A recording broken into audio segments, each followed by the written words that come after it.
This piece of VTuber tech went viral for all the wrong reasons, and in this video we're gonna put it to the test to see if it's actually any good. Hey, that's pretty good. Let's get it.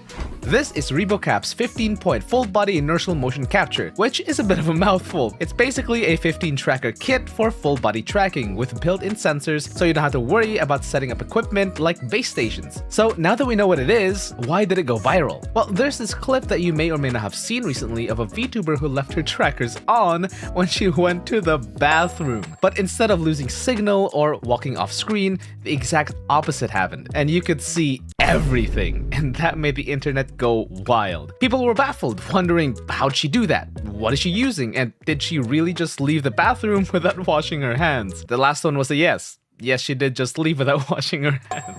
But her hygiene habits aside, the clip went viral, and to her credit, she did use a hand sanitizer. More and more people started posting their own Rebocap moments. The tracker got so much attention that it sold out in mere days. And as of the making of this video, it's still sold out. But I have good news for you, because ya boy managed to snag some for himself. We're gonna put this to the test to answer one important question once and for all. Can it track you taking a shit? Is it really as good as people make it out to be online? Let's find out. First, let's open this bad boy. See, the special thing about Rebocap is that while other trackers like the Vives require base stations and unwieldy chunks of plastic, all the Rebocap trackers fit in a container the size of your average lunchbox. But despite its small size, it packs quite a formidable punch in terms of performance. See guys, size doesn't always matter. Let's take a look at what else comes in the box. You have sticker labels. Woo, yeah, I know, absolutely gripping stuff. But sarcasm aside, what's actually gripping are these straps that wrap around your body and hold the trackers. They're elastic and actually stay in place really well. No slipping or sliding at all, and they're all kept nicely in a nice little neat pouch. You also got a USB extension cable, tracker housing that attaches to the straps, a power cable for charging, the coolest measuring tape I've ever seen, and finally a USB dongle that is used to connect your trackers to your PC for that wireless experience. While the trackers are compact, setting them up can be a bit of a hassle. Every part comes separate, so you'll actually have to assemble them one by one yourself like you're playing adult Legos. So put on some music or a new Zekoz video in the background and get cracking. Thankfully, setup is pretty straightforward. Slip the strap through the housing, secure the trackers in place, and then slap on a label so that your brain rot brain won't forget what tracker is which. Am I speaking from personal experience? Yes, I am. Also, don't worry about figuring out what tracker to put where because every tracker is labeled at the back. All in all, this took me about 30 minutes to assemble, and once you're done, you won't have to worry about it again, bar the trackers themselves. But one thing you do need to keep in mind is the strap length. Each strap is measured to fit certain parts of your body. For example, the hand strap is going to be smaller than the leg strap, and the leg strap is going to be smaller than the chest strap, and so on and so forth. You can view Rebocap's website for more documentation if you need some help setting these things up. Once you're done, you should put them on like how this guy has it here. But what I personally prefer was actually to put them directly on my skin. Scandalous, I know. I bet you're naked under those clothes. Disgusting. The reason why I prefer this method is so that my clothes won't get in the way of my movements, allowing me to be as free as a bird. I'm free. Now that we're all strapped up, let's open up the PC and boot up the Rebocap software. There's a lot of fiddly buttons and fancy lights, but don't get too overwhelmed because I'll show you around the important things that you need to know to get started. The big old viewport here is a scene containing you. Well, it's more like a virtual mannequin of you, but it's still you. To the left is this diagram of a model with dots on it. The dots represent a tracker and where it should be placed. Mr. Mannequin Man over here is also accompanied by a series of labels and, ooh, pretty colors. Statuses.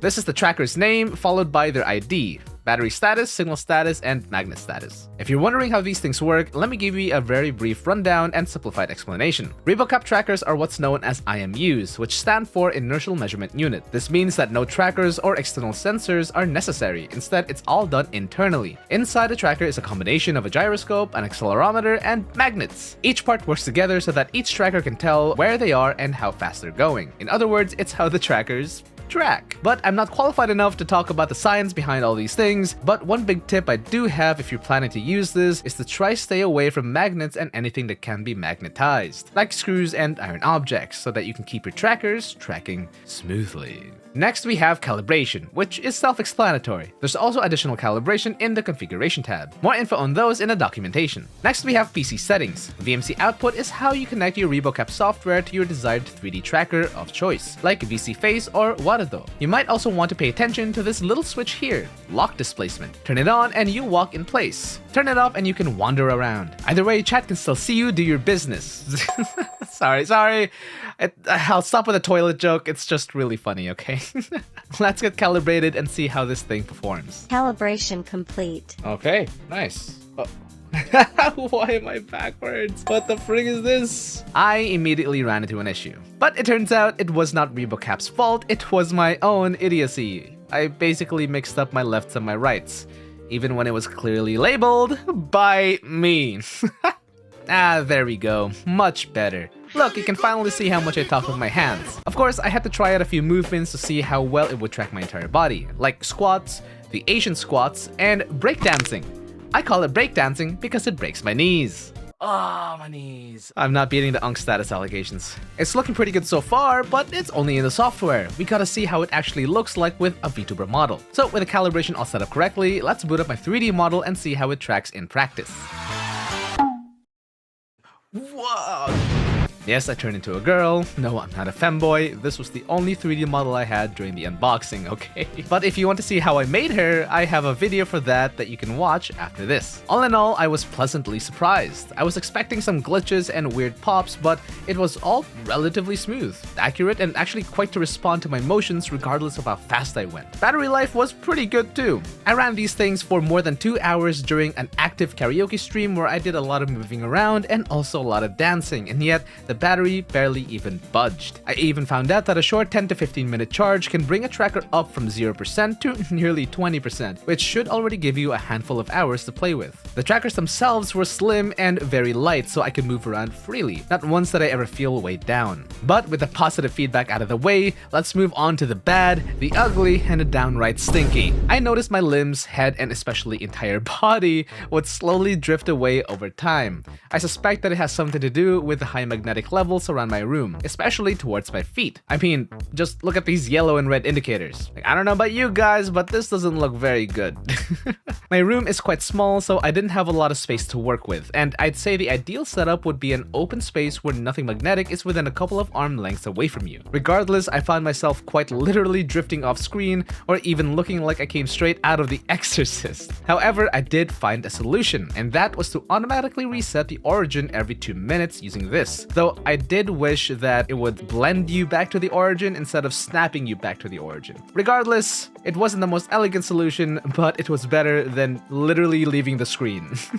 And surprisingly enough, I'd noticed that the trackers would sometimes just fix itself without any recalibration or adjustments at all. It's supposed to be my hand on my belly, but it's going. Oh, okay, there we go. Never mind. It fixed itself. It just fixes itself. I don't know how it works, but it works.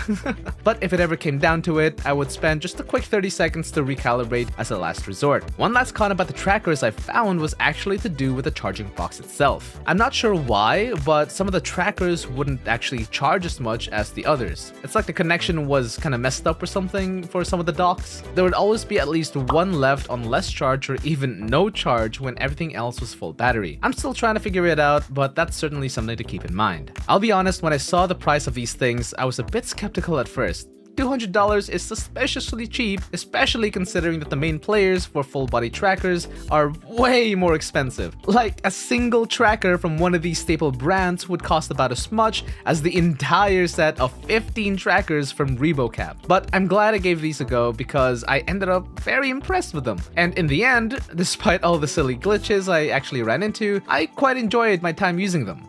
So if you're looking to get into full body tracking and you've got a decent environment to work with and a little bit of money to spare, then these might be a great starter option for you. I'm not sponsored, but I should let you know that if you're interested in purchasing a set for yourself, they're restocking on March 5th, so be sure to keep an eye out. If you want to get started with 3D but don't know how, maybe you can check out this video next.